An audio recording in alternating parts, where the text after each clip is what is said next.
قسما بالنازلة الماحقات والدماء الزاكية الطاهرات والبلود اللامعة الخافقات في الجبال الشامخات الشاهقات. نحن ثرنا فحياة أو ممات، وعقدنا العزم أن تحيا الجزائر. فاشهدوا فاشهدوا فاشهدوا. أعطي نصيحة للشباب الضايع. اللي عنده هدف في حياته يروح يماركيه على مندريا. السلام عليكم ورحمة الله تعالى وبركاته أعزائي المشاهدين. كما شفتم مقدمة الفيديو ترفيهية، لأننا اليوم سنتكلم عن مشكل حراسة المرمى في المنتخب الجزائري، وسنتكلم عن حارس جزائري يتألق في كندا وهو ريان يوبايسلي صاحب 25 سنة. شاهدوا معنا الفيديو. طبعا ريان يسلي من أبوين جزائريين، يبلغ من العمر 25 سنة، طوله 2 و3 سنتيمتر. شاهد معنا إمكانيات هذا الحارس الرائع والمميز والذي يتألق في كندا ونال جائزة أحسن حارس في كندا لشهرين متتاليين. مما يميز هذا الحارس هو قدرته على صد ركلات الجزاء. شاهد هنا كيف تصدى لركلة الجزاء. الحارس ينشط في الدوري الكندي كما أشرنا. شوفوا هنا قدرته على ركل الكرات لأقصى مسافة. هنا تقريبا كانت تمريرة حاسمة مباشرة للمهاجم من المرمى، وهذه ما نشوفوهاش عند حراس المنتخب الجزائري الحاليين، سواء قندوز، ماندريا او حتى بنبوط. عنده قدرة على تحويل الكرة لأقصى مسافة. شوفوا هنا يعرف يلعب برجليه، شوفوا كيفاه يراوغ المهاجم وتمريرة مباشرة للأمام.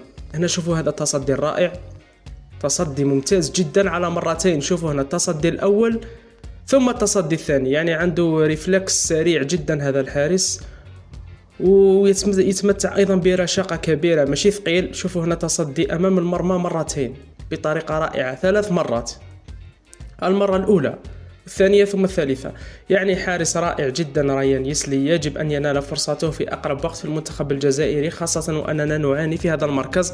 شوفوا هنا المهاجم ينفرد به ويمسك الكرة بطريقة رائعة على طريقة حراس كرة اليد، بالرجل، يعرف يغلق رجليه، ماشي كيما موندريا إلى آخره، كما شفنا الأهداف اللي تلقاها ضد السويد أو حتى في المباريات السابقة مع المنتخب.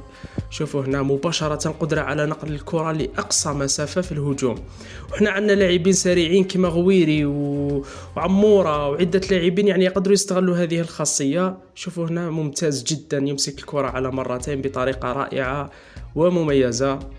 شوفوا هنا المرة إنقاذ رائع جدا.